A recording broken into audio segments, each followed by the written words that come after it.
स्वागत है आपका स्टडी विद सुशील में। आपको पता है कि शायद एक लेक्चर हाँ शायद मुझे याद आ रहा है कि एक लेक्चर मैंने कराया था, लेकिन हुआ क्या था, बीच में कुछ इशू आने की वजह से क्लासेस आपकी डिले हो गई। तो अब आपको पता है कि आज से क्लासेस आपकी कंटिन्यू होंगी। ठीक है, मैंने आपको बताया था बहुपद के बारे में। ठीक है, कभी ये मत सोच लेना बहुपद का मतलब देहात में क्या कहते हैं, बहुरिया। बहुरिया को वैसे क्या कहते हैं, बहू। इसके बाद पद मतलब पैर। ऐसा नहीं कि बहू के पैर, नहीं। यहाँ का मतलब होता है, बहुपद का सीधा सीधा अर्थ मतलब होता है कि जब बहुत सारे पदों को एक साथ संयोजित कर दिया जाता है तो उसे ही बोल देते हैं बहुपद।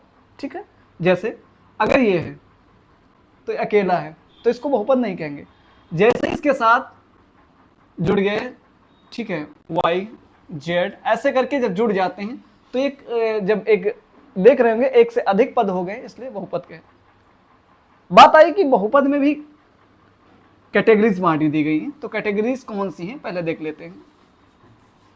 पहला समझिए, रैखिक बहुपद। इंग्लिश में देख लेंगे, इसको बोलते हैं लीनियर। ठीक है, लीनियर पॉलिनोमियल, ठीक है, लीनियर पॉलिनोमियल। इसको बोलते हैं क्वाड्रेटिक पॉलिनोमियल, इसको बोलते हैं ठीक है, इसको बोलते हैं क्वाड्रेटिक। अब समझिए हुआ क्या। इसका देखिए, इनके मूल रूप को जब आप याद रखेंगे तो आपको चीजें पढ़ने में आसानी होगी। हालांकि आपके सिलेबस में यहीं तक है। ठीक है, ये 3 हैं, ये आपके सिलेबस में नहीं है। ठीक है, जो चीजें सिलेबस में हमको नहीं है आपके, वो बिल्कुल नहीं पढ़नी। क्यों?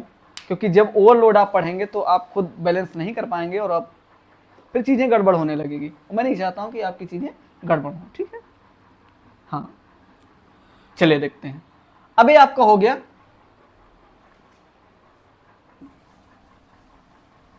ठीक है, अब इनके मानक रूप लिख देते हैं। मानक रूप समझते हैं?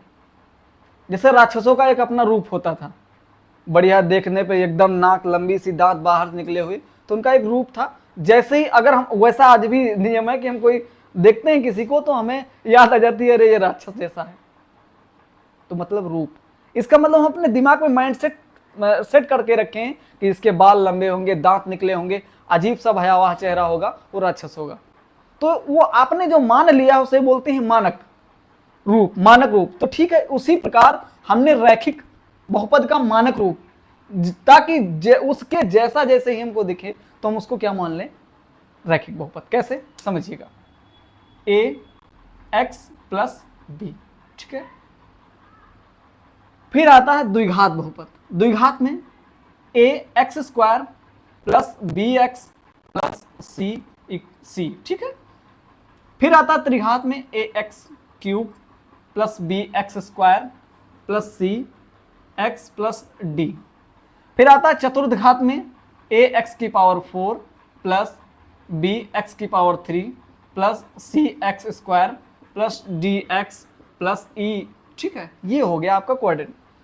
कहने का मतलब है जब भी आपको कोई क्वेश्चन कोई भी दी हो, वहां जब भी आपको a और b के इसके जो कोफिशिएंट, इसको बोलते हैं कोफिशिएंट। कोफिशिएंट इंग्लिश में बोलते हैं, लेकिन हिंदी में बोलते हैं, मतलब सॉरी, हिंदी में बोलते हैं अचर घातांक, सॉरी अचर। जो अचर इसका होता है, इसके साथ में गुणांक, अचर गुणांक। ठीक है, इसको एक गुणांक कहते हैं। गुणांक का मतलब जो इसके साथ गुणे में। हमेशा ध्यान रखना, जब भी बात आएगी रैखिक बहुपद में या द्विघात बहुपद में, त्रिघात बहुपद में, चतुर्घात, जब a b c के वैल्यू पूछेगा या मान पूछेगा तो हमें ध्यान रखना है, इसको आप रोक लेंगे और बाकी से तुलना करा देंगे और a और b की वैल्यूज फाइंड हो जाएंगे। ये जिसको ये याद हो गया मानक रूप, तो आप समझ लीजिए आधी चीजें तो यहीं खत्म हो गई, द्विघात की और जो है आपके बहुपद, ये द्विघात समीकरण की और द्विघात बहुपद की। ठीक है, समझिए कैसे।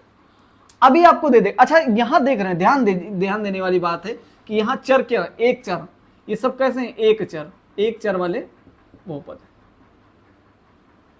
अब आपको पिछली वीडियो में देख लेना कि मैंने चर और चर के बारे में बताया था।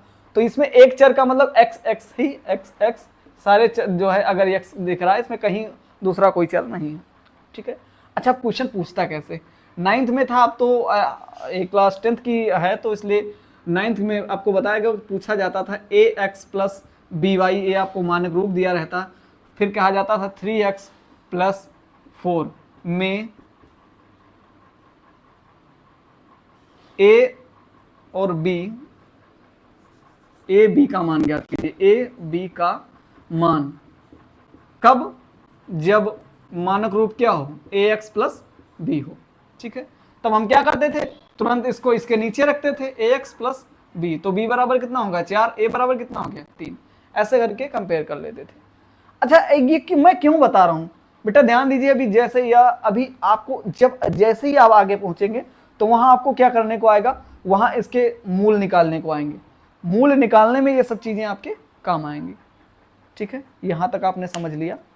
फिर द्विघात, अब द्विघात समझिए, और दूसरे तरीके से समझना हो तो जिसकी पावर 1 हो उसको बोलेंगे रैखिक। ठीक है, जिसकी मैक्सिमम पावर 2 हो उसको बोलेंगे द्विघात, जिसकी मैक्सिमम पावर 3 हो क्या बोलेंगे त्रिघात, जिसकी मैक्सिमम पावर 4 हो किसको क्या बोलेंगे चतुर्थघात। ठीक है, अब यहां तक है। अब आपके सिलेबस में जो है वो ज्यादातर आपके सिलेबस में यही पूछा गया है, इसलिए हम इसको पढ़ाएंगे। रैखिक का आपका कक्षा 9 में था, वहां बताया गया त्रिघात और क्या द्विघात, दो ही चीजें आपको पढ़ानी है। चलते हैं, अब हेडिंग डालते हैं द्विघात।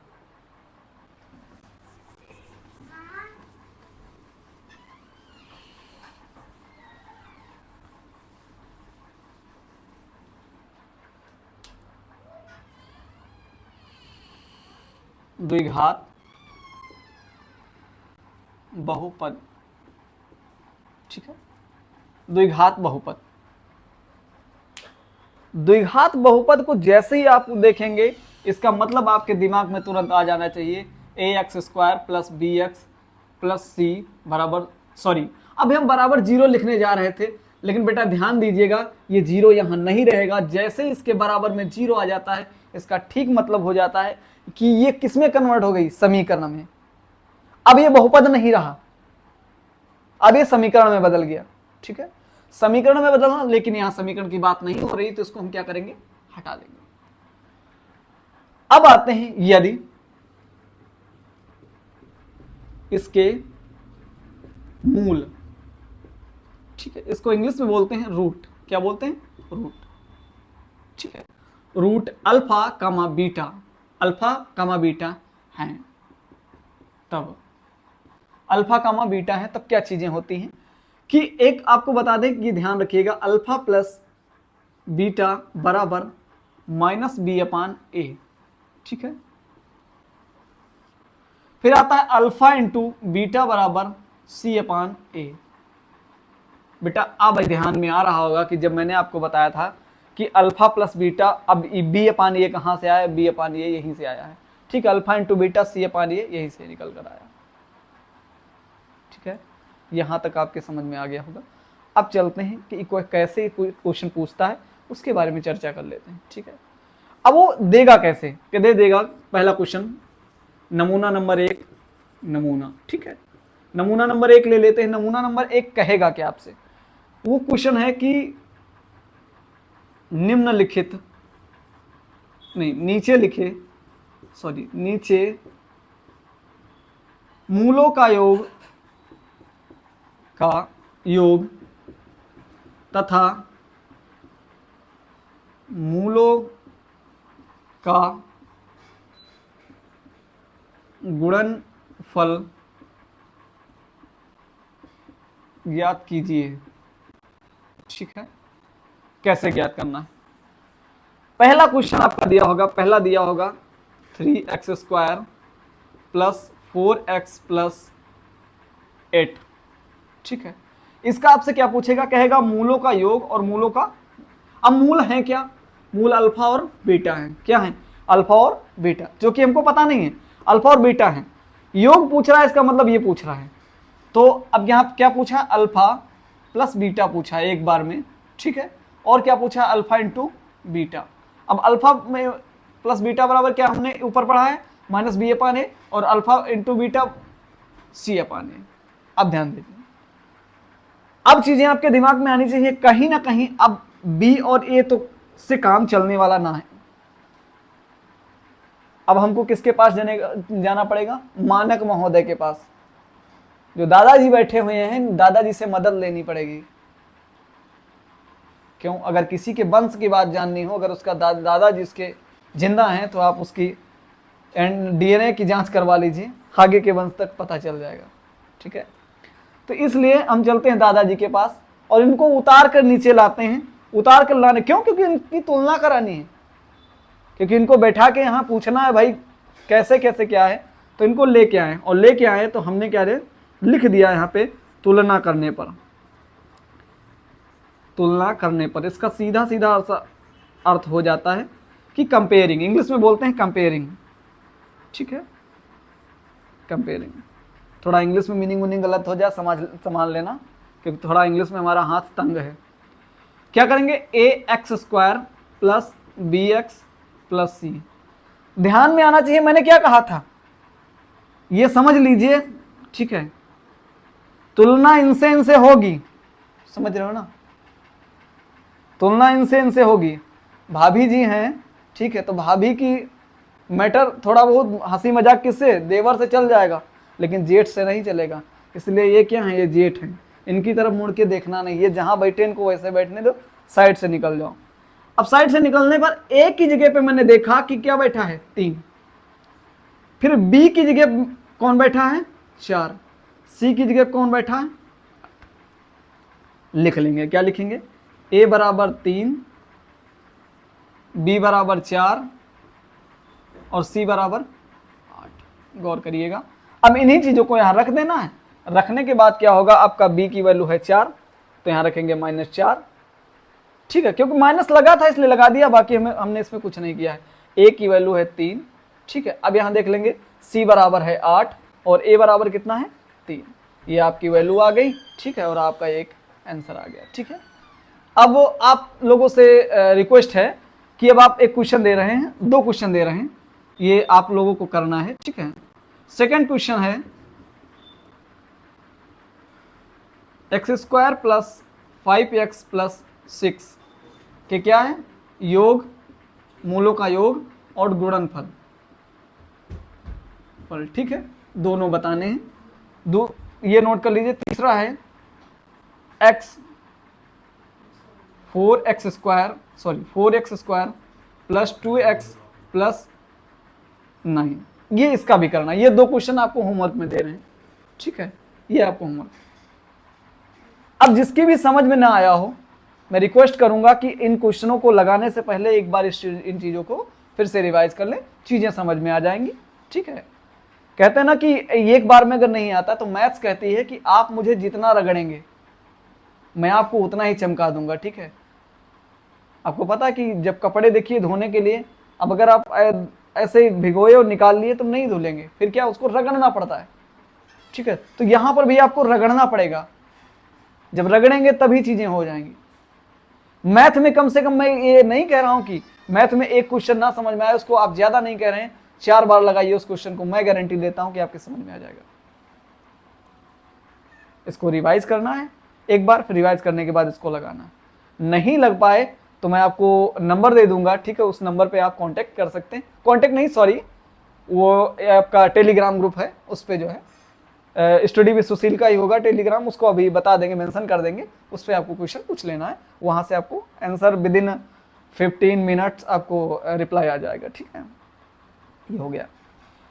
मैं आपको प्रेफर करूंगा कि ज्यादा से ज्यादा अगर आपको नंबर अच्छे लाने हैं, ठीक है, चाहे सीबीएसई हो बोर्ड हो चाहे यूपी बोर्ड, उसमें आपको एनसीईआरटी में प्रेफर करता हूँ। एनसीईआरटी के लिए, बेस के लिए। इसके बाद जब आप अच्छे ड्राइवर हो जाएं, समझ रहे ना, पहले क्या करिए, जो पुरानी गाड़ी पे सीखिए, जब अच्छे ड्राइवर हो जाइए तो आप क्या करिए, अच्छी, तब स्टैंडर्ड की बुक लीजिए अभी तक। ठीक है, अब इसके बाद मैंने ये तो सिखा दिया, अब चलेगा, मैंने ये मूल निकालना बता दिया। ठीक है, अब आपको समीकरण बनाना है, कि समीकरण बनाएंगे कैसे उसका देख लेते हैं।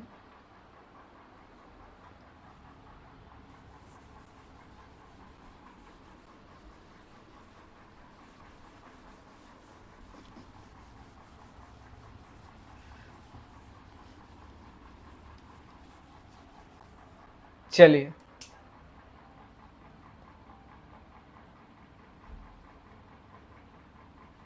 द्विघात बहुपद निर्माण।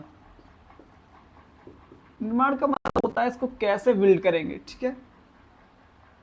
कब, जब दिया रहता तो इस देख लीजिए एक्स स्क्वायर, ठीक है, minus alpha plus beta x plus alpha into beta, ये होता है, ठीक है। जहां अल्फा कामा बीटा मूल है, ठीक है, किसी को कोई दिक्कत नहीं होनी चाहिए। ध्यान दीजिए, अब ये चीजें जब हो गई तो इसको लिख देंगे एक्स स्क्वायर माइनस मूलों का योग, मूलों का योग, ठीक है, एक्स प्लस मूलों का गुणनफल, गुणनफल, ठीक है, ये हो गया गुणनफल।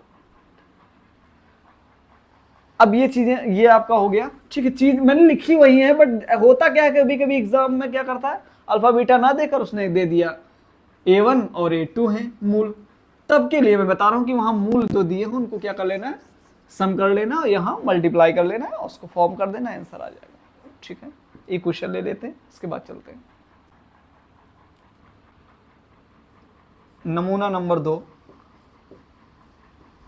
नमूना नंबर 2 नमूना 2 नंबर नमूना क्या कह रहा, अब वो दे देगा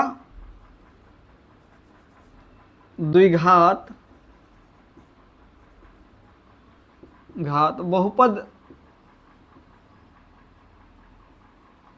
बहुपद बनाइए यदि मूल क्रमशः 3,5 है, 3,5 है, ठीक है। अब 3,5 दिया है, इसका मतलब हो जाता है एक अल्फा बराबर 3 है, बीटा बराबर कितना दिया है 5, लिख लीजिए।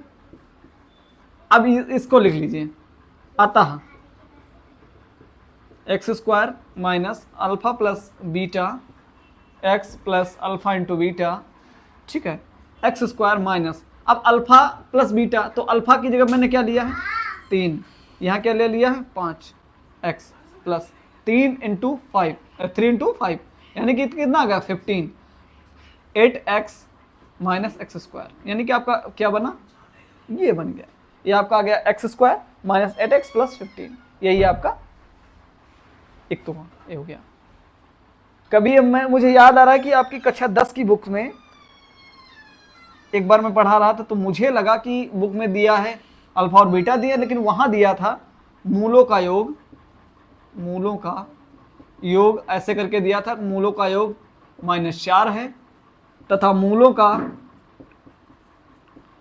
गुणनफल, गुणनफल दिया था, गुणनफल, मूलों का गुणनफल दिया था, ठीक है, 3 दिया था, ठीक है, मूलों का गुणनफल कितना दिया था 3 दिया था। तब वो दिमाग में मेरे आ रहा था कि क्या क्या चीजें हैं, कैसे क्या है, तो ये मैंने तब मैं बच्चों को लगवा रहा था, मेरे दिमाग में अल्फा बीटा दिया, मैंने कर दिया, गौर किया नहीं क्वेश्चन पे। तो वो आपको गलती नहीं करनी, गलती नहीं करनी, आपको देखना क्या है कि क्या दिया है। सबसे पहले जब भी समझिए मैथ क्या कहती है, मैथ कहती है जिस दिन में, देखो मैथ ही नहीं दुनिया में कोई भी चीज है, जिस दिन आपकी कमजोरी आपके दुश्मन को पता चल गई, तब जान लीजिए आप चाहे कितने भी ताकतवर हों, आप वहां, आपको उसको तोड़ने में क्षण भर भी नहीं लगेगा।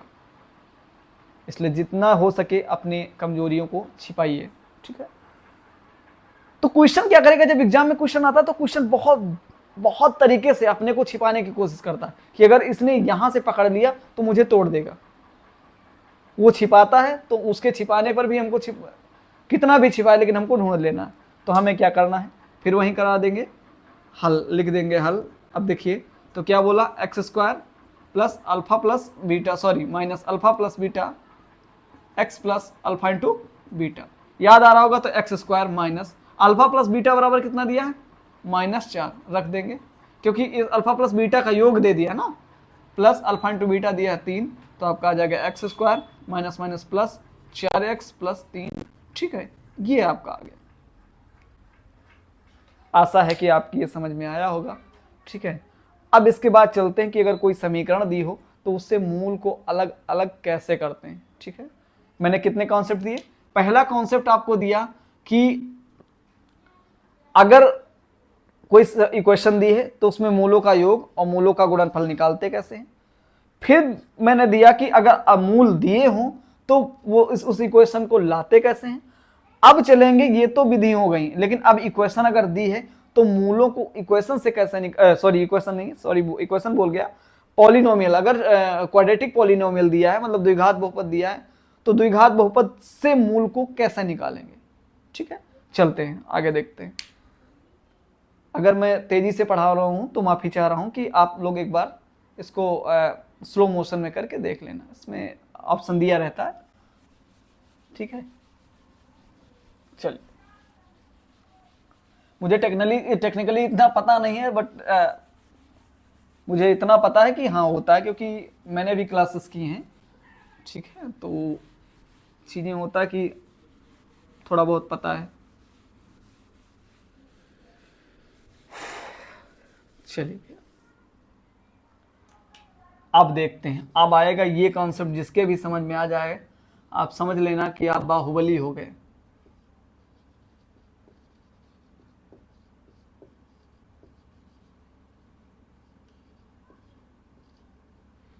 द्विघात बहुपद जैसे दिया है x square plus 5x plus 6।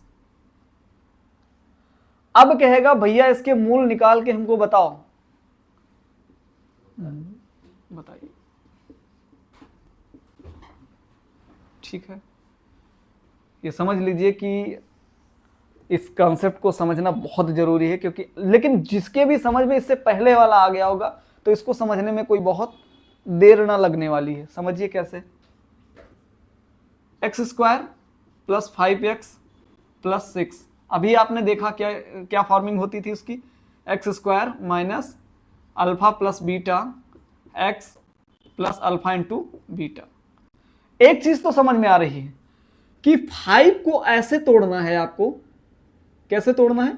5 को तोड़ो तो दो पार्टों में ऐसे तोड़ो कि इस पार्ट को जोड़े तो 5 तो आए, लेकिन इस पार्ट को अगर मल्टीप्लाई कर दें इसके दो पार्टों को तो क्या आना चाहिए, इस दोनों पार्टों को मल्टीप्लाई कर दें तो 6 आना चाहिए, और अगर मैं ऐड करता हूं तो 5 आना चाहिए। दिमाग में आया होगा। अब दिमाग में आएगा कि क्या लें, तो कभी कभी दिमाग में आएगा कि 5 और 6 ले लें, 5 और 1 ले लें। तो 5 और 1 जब आप ले रहे होंगे तो ले लेते हैं। 5 और 1 कितना हुआ? 6। 5 और 1 6 हो गया, लेकिन क्या करेगा, ये फंसा देगा, इसलिए हम यहां क्या करेंगे, एक्स स्क्वायर कर लेंगे, माइनस ले लेंगे। क्या करेंगे? माइनस ले लेंगे। अब करेंगे इसको क्या, अंदर इसको लिखने के लिए -3 -2 कर लेंगे। क्या कर लेंगे? -3 और -2। अब अगर मैं चाहूं तो यहां -3 इंटू -2 का अगर मल्टीप्लाई करा दो तो माइनस माइनस प्लस हो जाएगा, तो यहाँ प्लस ही रह जाएगा। 3 दूना 6, और यहाँ इसका क्या हो जाएगा, ये हो जाएगा अब देखो 3 2 5, वही चीजें आ जाएगी। अब इसको कैसे करेंगे समझिए, अगर आपको निकालना है, ठीक है, तो यहाँ 6 ही लिख लो।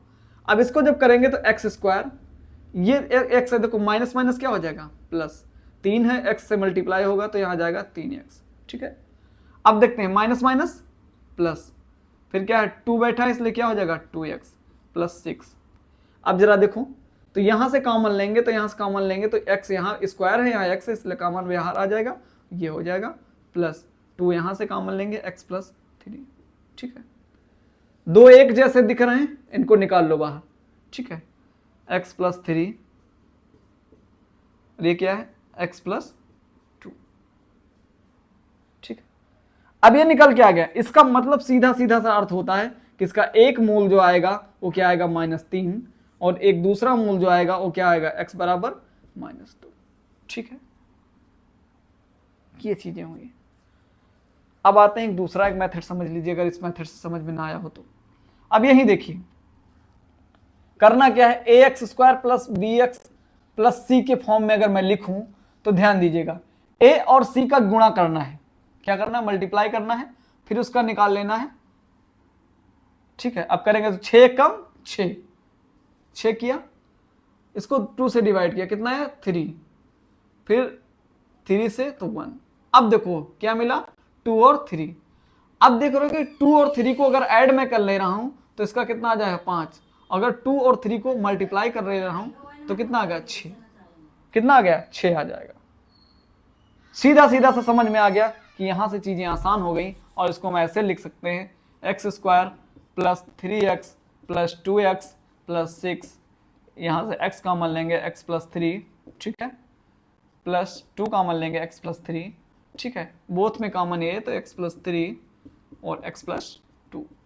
इससे अब निकालेंगे तो x बराबर आ जाएगा -3 और यहां से निकालेंगे तो आ जाएगा x बराबर -2, ठीक है। ये चीज़ है, चाहे आप ऐसे चले चाहे ऐसे चले, पहुंचना वही है, ठीक है। मैं कोशिश करूंगा कि आप कोई भी टेक्स्ट बुक ले लीजिएगा, चाहे आपकी NCERT हो चाहे कोई अदर हो या रेफरेंस बुक हो, तो वहां से आप करिएगा, ठीक है। बहुत प्यारे प्यारे क्वेश्चन है वहाँ पे।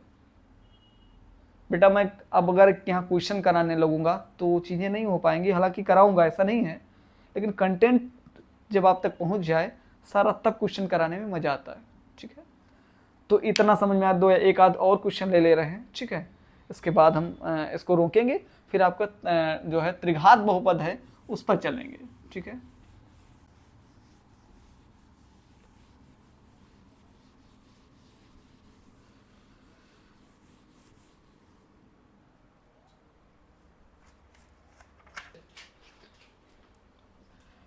अब अगला ले लेंगे 3x² माइनस x माइनस 24, ठीक है। इसका फैक्टराइजेशन करना है या कहेंगी मूल ज्ञात करना।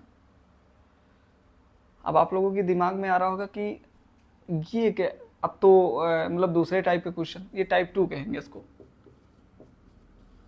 टाइप 2। अच्छा टाइप 1 में क्या कोई ऐसे क्वेश्चन हुए थे जिसका जो ax² plus bx plus c, इसमें जिसका मान a का मान क्या होता था, हमेशा 1 होता था, लेकिन अब मैं ऐसा ले रहा हूं कि जिसमें ये क्या होंगे, ये इसका कॉन्सेप्ट अलग हो जाएगा। अब जो मैंने वो तुलना करके बताया था आपको कि दो मतलब मल्टीप्लाई करके फिर क्या करना है, गुणनखंड करना है, इसके बाद इसको हल करना, वो तरीका मैं बता रहा हूँ। देखिए 24 और 3 की तरफ 24 गुणे 3, ठीक, यानी कि कितना हो गया 72। अब 72 को कर लो, 72 2 से तो 36, फिर 2 से 80, फिर 2 से 9, फिर 3, फिर 3, फिर 3 सॉरी 1 और 3, यानी कि 3 3 9 2 18 2 36 2 72, ठीक है। अब कुछ ऐसा करना है कि इनके फैक्टरों को क्या करना है, ऐसे मल्टीप्लाई करके 2 भागों में करना है कि उसको अगर घटाएं या जोड़ें कुछ भी करें तो क्या आना चाहिए x, यानी कि 1 आना चाहिए। तो 3 3 9, 3 3 9, ठीक है। 2 दूना 4 दूना 8। एक तो बात तो समझ में आ रही है, क्या बात समझ में आ रही है कि अगर इसको मैं जोड़ दे रहा हूं, क्या कर दे रहा हूं 3 3 9, अब 9 में से अगर एक मैं घटा दे रहा हूं, 9 में से 8 घटा दे रहा हूं तो 1 आ जाएगा। इसका मतलब इसको ऐसे लिख सकते हैं, क्या लिख सकते हैं 3x² minus 9 minus 8 x minus 24, ठीक है। ऐसे करना है, इसका सीधा सीधा सा अर्थ होता है। अब इसको निकाल लो अलग अलग, तो 3x² minus 9x minus minus plus 8x minus 24। इसमें क्या मिल रहा है, तो इसमें x मिल रहा है तो x निकाल लो बाहर, फिर 3 कॉमन मिल रहा है 3 को निकाल लो, तो क्या बचेगा x माइनस 3 प्लस, अब यहां से क्या करेंगे, यहां से 8 निकालेंगे तो अंदर क्या बचेगा x माइनस 3। ये दोनों मिल रहे हैं कॉमन, इसलिए निकाल लेंगे x माइनस 3 का, और एक ये मिलेगा तो 3x प्लस 8 का, ठीक है। ये दोनों यहाँ से एक मूल आ जाएगा x बराबर 3 आ जाएगा, और यहाँ से आ जाएगा x बराबर -8/3, ठीक है। इसका भी यहाँ ब्रॉड रूप अगर समझेंगे, अभी आगे आएंगे, अभी द्विघात समीकरण जब कराएंगे तो और विधिवत, मैंने ओरली यहाँ बता दिया कि हालांकि ये विधिवत आपको द्विघात समीकरण में बताएंगे फिर से, लेकिन यहाँ मैंने बता दिया, ठीक है। कल से मैं आपको एक स्पेसिफिक बुक बता दूंगा कि मैं उस बुक के सारे क्वेश्चन कराऊंगा, ठीक है। स्पेसिफिक बुक बताऊंगा, फिर आपको हो सकता है अगर मैं NCERT एग्जाम्पलर भी करा दूं अगर टाइम मिल गया तो, ठीक है, शेड्यूल थोड़ा बिजी रहता है। बाकी अगर आ गया, अब इसके बाद चलेंगे हम, कल आपको बताएंगे कौन सी बुक लेनी है आपको, या बुक नहीं भी लेनी है, ठीक है, तो कहाँ से आपको पढ़ना है वो कंटेंट मैं आपको दे दूंगा, ठीक है, बता दूंगा, वहाँ से आपको क्वेश्चन करने हैं। और आपका टेलीग्राम मेंशन कर दिया जाएगा इसी वीडियो के में, ठीक है, और उसको क्या बोलते हैं, कोई नीचे डिस्क्रिप्शन बोलते हैं, डिस्क्रिप्शन बॉक्स शायद उसी में पिन कर दिया जाएगा, ठीक है, वहाँ से आपको कर देना, ठीक है, कोई दिक्कत नहीं होगी। देखिए, जब आप किसी टेंशन को टेंशन की तरीके से नहीं लेंगे तो आपकी सारी टेंशन दूर रहेंगी। आज जब मैं विद्यालय में देखता हूँ तो पूरी 100 की क्लास में 85% बच्चे ऐसे होते हैं, अगर उनसे पूछ लो सर मैथ्स कैसी है, तो वो लोग बहुत दूर भागते हैं। इसका कहीं ना कहीं अगर हम देखें तो हमारा एजुकेशन सिस्टम तो इसके लिए जिम्मेदार रहा ही, फिर साथ में और बहुत सारे और जो है पहलू रहे, कारक रहे, जिनकी वजह से बच्चे पिछड़ गया। एक तो आ गया, आप लोग देख रहे होंगे, सोशल मीडिया बहुत डिस्ट्रैक्शन कर रही, बहुत ज़्यादा डिस्ट्रैक्शन कर रही। कहते हैं ना कि पहले लोग बोलते थे कि रियासत में माँ बाप दे दे ज़मीन वगैरह दे के जाएंगे, ठीक है, जायदाद दे के जाएंगे। अब ज़मीन जायदाद नहीं, इंस्टाग्राम बड़े बेटे से कहेंगे तुम ले लो, मंझले वाले से कहेंगे व्हाट्सएप तुम ले लो, ठीक है, फेसबुक कहेंगे छोटे वाले से तुम ले लो। तो यही होने वाली ही चीज़ें देख लेना आने वाले समय में। और मैं आप लोगों से बहुत रिक्वेस्ट करूँगा हाथ जोड़ के कि जो आप जिस एज में हैं, जिस एज में आप देख रहे हैं, ठीक है, पढ़ रहे हैं क्लास 10th, इस उम्र में तो आपको जो है आप उस लेवल का मेंटालिटी आपकी नहीं होती है, ठीक है, कि आप कुछ चीज़ों को बहुत डीपली समझ पाएँ। इसलिए मैं आपको बता रहा हूँ कि इंस्टाग्राम पे बहुत बच के रहिएगा, क्योंकि एक उसको बोलते हैं डीप फेक, ठीक है, जो एआई बहुत तेज़ी से कार्य कर रहा है उस पर। एक ऐसा ज़माना आएगा कि जब एआई सही सब कुछ होगा, इसलिए किसी भी प्रकार की फ़ोटोज़ जो होती हैं, पारिवारिक फ़ोटो या ऐसे, उसको शेयर ना करें, क्योंकि उससे आपको एक्टिविटी पता चल जाती है, क्या क्या चीज़ें। अब तो आपको पता है कि फेस रिकॉग्निशन के थ्रू केवाईसी हो जाती, इसलिए आपकी पता लगे किसी के पास चीज़ें हों, वहाँ फेस रिकॉग्निशन करके आपकी बहुत सारी चीज़ें डाटा चुरा सकता है। इसलिए अब जितना बच के रहिए उतना अच्छा। अगर आपका अकाउंट है भी तो बहुत नॉर्मल काम की चीज़ों में चलाइए इसको, प्राइवेसी अकाउंट जो है प्राइवेसी लगा के रखिए, ठीक है, ये सारी चीज़ें होंगी। बाकी मैथ की टेंशन आप मेरे पे छोड़ दीजिए और आप पढ़ते रहिए, मस्त रहिए, मुस्कुराते रहिए, हंसते रहिए, और थैंक यू।